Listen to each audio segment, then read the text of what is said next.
사도행전 3장 11절에서 26절까지 말씀입니다. 제가 봉독해 드리겠습니다. 나은 사람이 베드로와 요한을 붙잡으니 모든 백성이 크게 놀라며 달려 나아가 솔로몬의 행각이라 불리우는 행각에 모이거늘 베드로가 이것을 보고 백성에게 말하되 이스라엘 사람들아 이 일을 왜 놀랍게 여기느냐 우리 개인의 권능과 경건으로 이 사람을 걷게 한 것처럼 왜 우리를 주목하느냐. 아브라함과 이삭과 야곱의 하나님 곧 우리 조상의 하나님이 그의 종 예수를 영화롭게 하셨느니라. 너희가 그를 넘겨주고 빌라도가 놓아주기로 결의한 것을 너희가 그 앞에서 거부하였으니 너희가 거룩하고 의로운 이를 거부하고 도리어 살인한 사람을 놓아주기를 구하여 생명의 주를 죽였도다. 그러나 하나님이 죽은 자 가운데서 그를 살리셨으니 우리가 이 일의 증인이라. 그 이름을 믿음으로 그 이름이 너희가 보고 아는 이 사람을 성하게 하였나니 예수로 말미암아 난 믿음이 너희 모든 사람 앞에서 이와 같이 완전히 낫게 하였느니라. 형제들아 너희가 알지 못하여서 그리하였으며 너희 관리들도 그리한 줄 아노라. 그러나 하나님이 모든 선지자의 입을 통하여 자기의 그리스도께서 고난 받으실 일을 미리 알게 하신 것을 이와 같이 이루셨느니라. 그러므로 너희가 회개하고 돌이켜 너희 죄 없이 함을 받으라. 이같이 하면 새롭게 되는 날이 주 앞으로부터 이룰 것이요 또 주께서 너희를 위하여 예정하신 그리스도 곧 예수를 보내시리니 하나님이 영원 전부터 거룩한 선지자들의 입을 통하여 말씀하신 바 만물을 회복하실 때까지는 하늘이 마땅히 그를 받아들이라. 모세가 말하되 주 하나님이 너희를 위하여 너희 형제 가운데서 나 같은 선지자 하나를 세울 것이니 너희가 무엇이든지 그의 모든 말을 들을 것이라.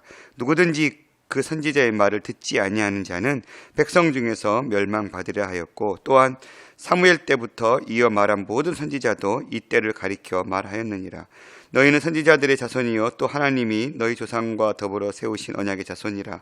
아브라함에게 이르시기를 땅 위의 모든 족속이 너희 씨로 말미암아 복을 받으리라 하셨으니 하나님이 그 종을 세워 복 주시려고 너희에게 먼저 보내사 너희로 하여금 돌이켜 각각 그 악함을 버리게 하셨느니라. 아멘.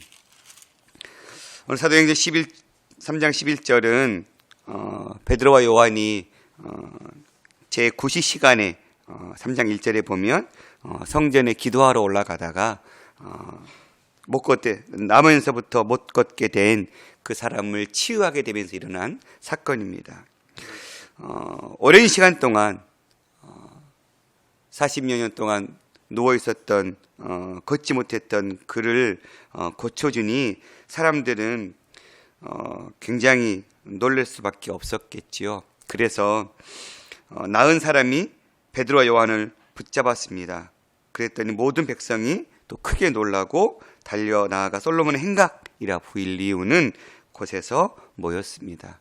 솔로몬의 행각은 성전 뜰 밖에 동쪽편에 이렇게 길게 성전 뜰 밖 안쪽에 동쪽편에 있는 그 지붕만 있고 기둥만 있는 벽은 없고 그런 행각이거든요.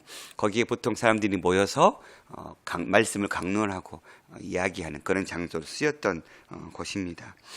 그곳에서 모여서 베드로와 이 요한을 주목한 거죠. 어떻게 당신이 어떤 능력으로 이렇게 안증뱅이를 고쳤습니까?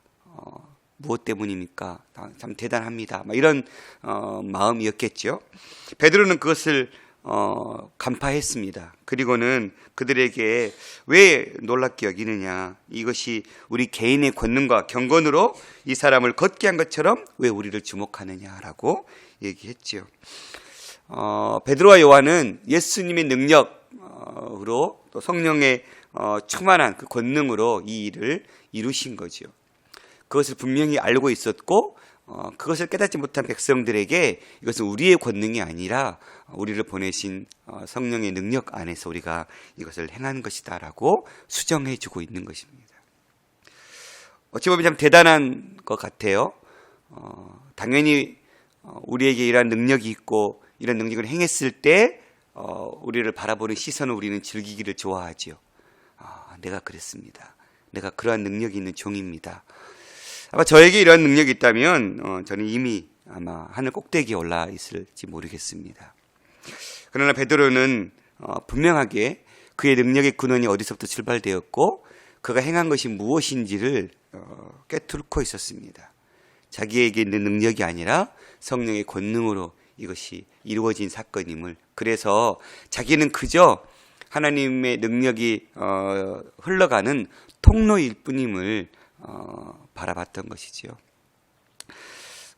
제가 그 하나님 손에 쓰이는 통로라는 말을 되게 좋아하거든요. 찬양팀 연습할 때도 찬양팀이 드러난 것이 아니라 하나님께서 우리를 통로로 사용해달라, 뭐 이런 기도를 우리가 늘 매주마다 연습할 때 드리는데요. 이 통로가 된다는 거 참 중요한 것 같습니다. 그러니까 통로인 주제에 그냥 하나님 은혜가 흘러가고 하나님의 능력이 흘러가는 우리는 통로일 뿐이거든요. 근데 통로의 자기의 위치를 파악하지 못하고 마치 자기의 능력으로 그 일을 한 것처럼 교만하기 시작하면 아마 그 교만은 하늘을 찌를 듯 할 것입니다. 많은 일이 여기 무너지는 것 같아요.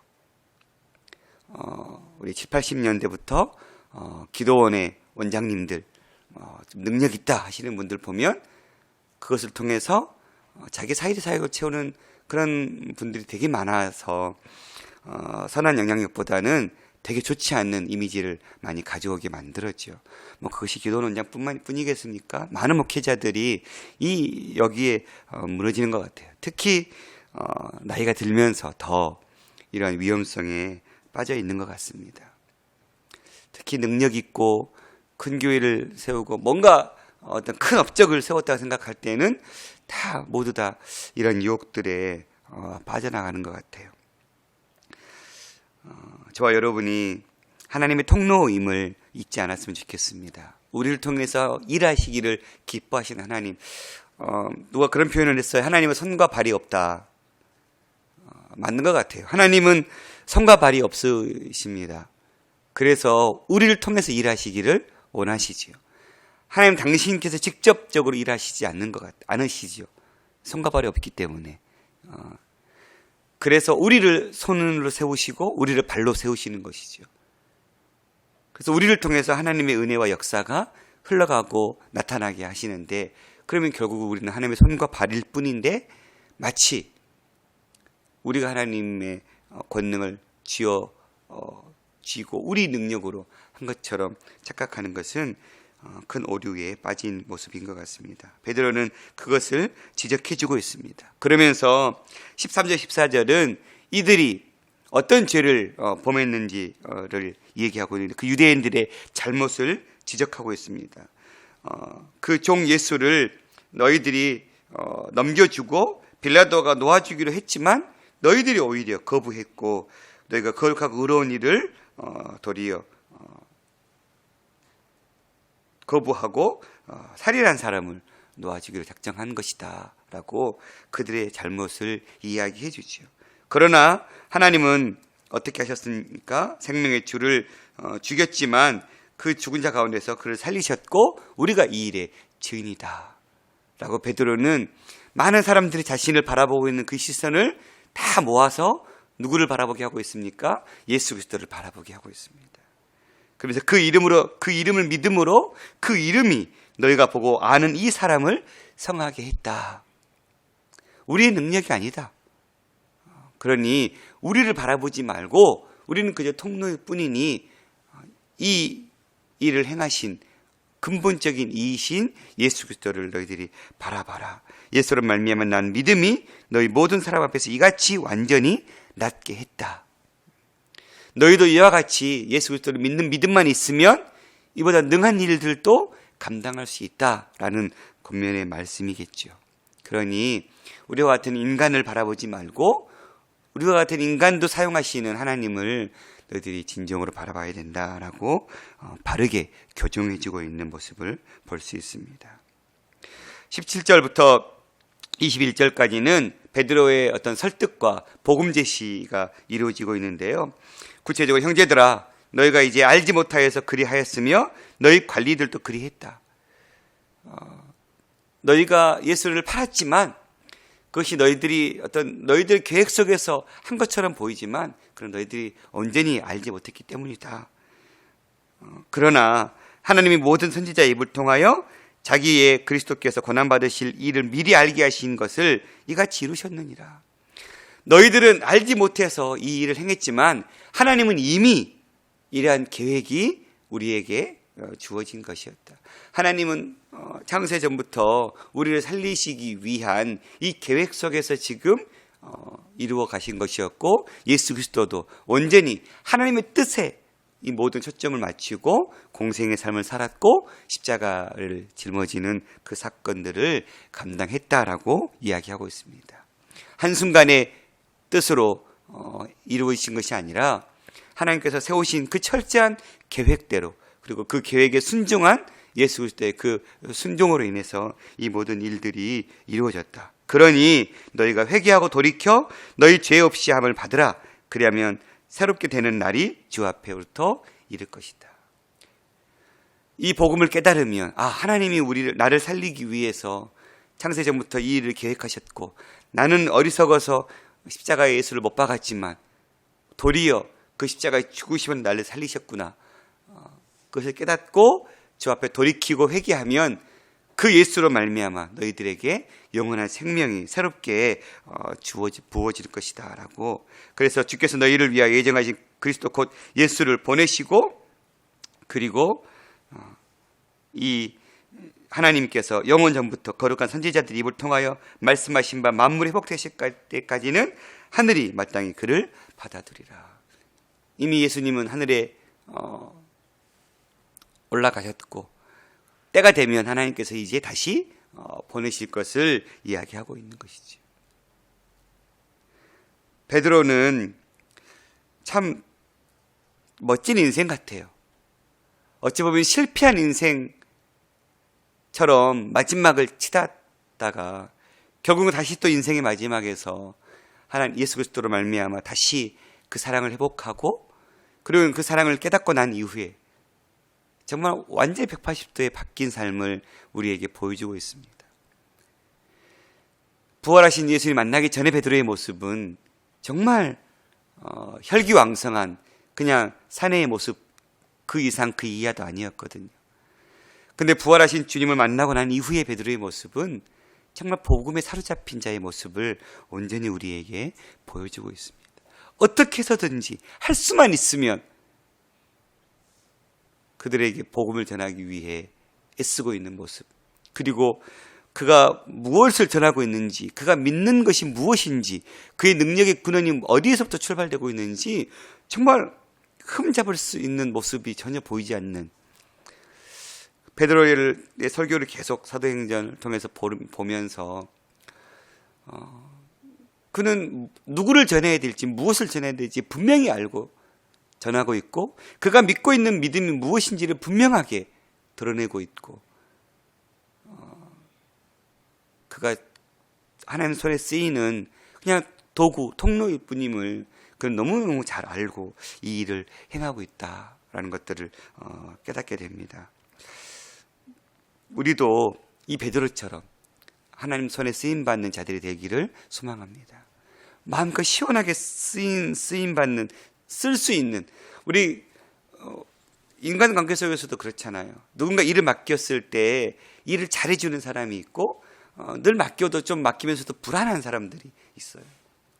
그러면 뭘 맡겨도 늘 불안한 사람들은 계속해서 이렇게 잘 하고 있는지 안 하고 있는지 우리가 체크하게 마련이죠. 그러나 그냥 맡겨만 놓으면 너무너무 잘 해내는 사람들은 그저 그냥 믿고 맡겨버리게 되지요. 하나님도 마찬가지일 것 같아요. 두 사람일 것 같아요. 믿고 맡기는 하나님의 사람들과 믿고 맡겼지만 계속해서 지켜봐줘야 되는 사람. 여러분 어느 쪽이십니까? 하나님께서 마음껏 사용하시는 내가 어떤 존재이고, 내가 지금 무엇을 향해서 가고 있고, 내가 왜 이 일을 감당하고 있는지를 정말 잘 깨닫고 하나님 손에 쓰임받는 그런 도구들이 될 수 있기를 간절히 소망합니다. 그렇게 베드로가 설득하고 복음을 제시한 이후에 이제 이 일이 구약 선지자들의 증언으로부터 시작된, 이것이 단순히 예수님이 오셔서 이 일이 시작된 것이 아니라 22절에 보면 모세가 말하되, 모세 시대 때부터 모세가 얘기했는데, 주 하나님이 너희를 위하여 너희가 형제 가운데서 나 같은 선지자 하나를 세울 것이니 너희가 무엇이든지 그의 말을 들을 것이다. 모든 말을. 신명기 18장 15절 말씀이거든요. 모세 때부터 이 날을 이야기하셨고 이 일을 예언하신 것이다. 또 모세뿐만 아니라 사무엘 때부터 24절에 보면 이어서 말한 모든 선지자도 다 가르쳐 그런 말들을 했다. 이렇게 이 말씀이 신명기 18장 19절 말씀이거든요. 그러니까 모세 때부터 또 선지자 때 사무엘 이후부터 모든 이들이 다 그렇게 하나님의 이 예수 그리스도의 보내심 사건을 이 선지자 그 사람에 대해서 예언했고, 그리고는 그처럼 하나님이 이 일들을 이루셨다라는 것입니다. 너희 선지자들의 자손이요 또 하나님이 너희 조상과 더불어 세우신 언약의 자손 아브라함에게 이르기를 땅 위의 모든 족속이 너의 씨로 말미암아 복을 받으리라 말씀했던 그 씨, 그게 바로 너희들이 죽였던 예수 그리스도다라고 얘기하고 있는 것이죠. 그런데 그를 통해서 하나님은 무엇을 주기로 작정하셨어요? 복을 주기로 작정하셨다는 것입니다. 하나님이 그 종을 세워 복 주시려고 너에게 먼저 보내서 너희로 하여금 돌이켜 각각 그 악함을 버리게 하셨다. 악함을 버리고 복을 주기로 원하시는 하나님, 그 하나님께서 예수 그리스도를 이 땅에 보내셨고 십자가에 죽이심으로 이 복을 너희에게 주셨다라고. 그리고 그 복은 단순히 이 신약 시대 때 생겨난 것이 아니라 이미 구약 시대 때부터 예언한 대로 이루어진 하나님의 뜻 가운데 세워진 일이다라고 베드로는 이야기하고 있습니다. 우리에게 이러한 진정한 복이 있습니까? 우리는 참 한국 사람은 복이라는 단어를 되게 좋아하잖아요. 복받기 좋아하고 저도 마찬가지입니다. 그래서 우리는 숟가락에다도 복자를 새겨서 밥을 먹잖아요. 되게 우리에게 그 세상이 이야기하는 복이 아니라 주님이 이야기하시는 이 복이 있기를 소망합니다. 그냥 세상에서 잘 되는 것을 진정한 복이라고 얘기할 수는 없겠죠. 진정한 복은 예수님께서 우리에게 이 영원한 생명의 복을, 어찌 그 가치를 비교할 수 있을까요? 생명보다 귀한 건 없잖아요. 그래서 있는 사람들은 그 생명을 살리기 위해서 있는 돈을 다 쏟아부을 거라도 그 생명 연장을 하기 위해서 애쓰잖아요. 결국은 생명보다 귀한 건 없는 것 같아요. 그런데 우리에게는 진정한 생명, 영원한 생명을 하나님께서 허락해 주셨잖아요. 그게 가장 진정한 복이죠. 그 복을 누린 자들이 자꾸 비교할 수 없는 그런 복들에 자꾸 눈이 가는 것을 우리는 참 어찌할 수 없는 것 같아요. 그래서 그럴 때마다 우리는 자꾸 그 시선을 고정시켜줘야죠. 다시 교정시켜줘야죠. 세상에 썩어질 복들을 자꾸 보려고 하고 구하려고 하는 우리의 모습들의 시선을 다시 영원한 하나님의 복을 바라보는 그러한 시선의 교정들이 저와 여러분에게 있을 수 있기를 간절히 소망합니다. 2018년 우리가 이 예수를 온전히 믿고 온전히 따르고 베드로처럼 온전히 전하는 자들이 될 수 있기를 소망합니다. 그것이 말로만이 아니라 베드로와 요한처럼 정말 하나님의 기적들이 우리를 통해서 흘러가기를 소망합니다. 복음은 능력이잖아요. 능력은 그냥 말로만 드러나는 것 아니잖아요. 우리의 삶을 통해서 그 능력이 흘러가는 것을 보여주기를 원합니다. 우리는 지금 베드로와 요한처럼 안전뱅이를 일으킬 수 있는 능력이 없죠. 그럼 우리에게 어떤 능력이 있습니까? 예수 그리스도를 온전히 믿고 따르는 십자가의 길, 그 좁은 길을 걸음을 통해서 보여주는 능력, 그것이 우리에게 가장 큰 능력인 줄 믿습니다. 결국은 십자가에서 나를 죽이고 예수를 살리는 것, 그것은 내 것을 버리고 타인을 돕는 마태복음 5, 6, 7장의 산상수훈의 삶을 살아내는 것, 그것이 우리에게 주어진 새로운 능력임을 믿습니다. 그저 누군가를 살리고 누군가를 어떤 기적을 통해서 일을 벌리는 시대가 아니라 제자의 삶을 살아가는 것, 오른뺨을 맞으며 왼뺨을 대는 것, 오리를 가자 하며 심리를 가주는 것, 이것이 우리에게 이 시대에 부여해 준 능력이 아닐까 싶습니다. 저와 여러분이 그러한 십자가의 능력으로 많은 사람들을 이렇게 살려내고 그들을 다시 예수 그리스도를 바라보는 그런 표지판으로의 삶을 우리가 온전히 살아낼 수 있기를 간절히 소망합니다. 기도하겠습니다. 하나님, 그렇습니다. 십자가의 길을 따르다 보면 베드로와 요한처럼 우리가 주목될 때가 참 많이 있습니다. 하나님의 일을 한다라는 이름으로 하다 보면 많은 사람들이 나를 주목할 때가 얼마나 많은지 모르겠습니다. 주님, 우리가 그러한 죄악의 위험에 빠지지 않도록 우리에게 믿음의 지혜로움을 허락하여 주옵소서. 우리가 무엇 때문에 그 일을 했고 우리가 누구 때문에 그 일을 했는지를 분명히 깨닫고 하나님께 가야 될 시선을 빼앗아 버리는 어리석은 자들 되지 않게 도와주옵소서. 또한 우리의 삶이 베드로와 요한처럼 이 시대에 하나님의 능력으로 예수 그리스도의 복음을 삶으로 증거하는 자들 될 수 있도록 붙들어 주옵소서. 십자가의 삶을 살아내므로 말미암아 말뿐인 복음이 아니라 삶을 통해 십자가의 사랑이 흘러가는 그러한 복음을 전하는 저희가 될 수 있도록 붙들어 주옵소서. 2018년 한 해 동안 예수님을 더 잘 깊이 알고 예수님이 우리에게 무엇을 원하시는지를 깨닫고 예수님이 원하시는 그 믿음의 길을 담대히 걸어갈 수 있도록 하나님 붙잡아 주시옵소서. 오늘도 이 생명의 주님을 선포하기 위해 애쓰시는 선교사님들을 축복해 주시고 오늘도 주 앞에 들고 나온 수많은 기도의 제목들마다 하나님의 뜻 가운데 서게 도와주시고 주님의 뜻을 붙잡는 귀한 시간 되게 하여 주옵소서. 모든 말씀 우리 주 예수 그리스도 이름으로 기도드렸습니다. 아멘.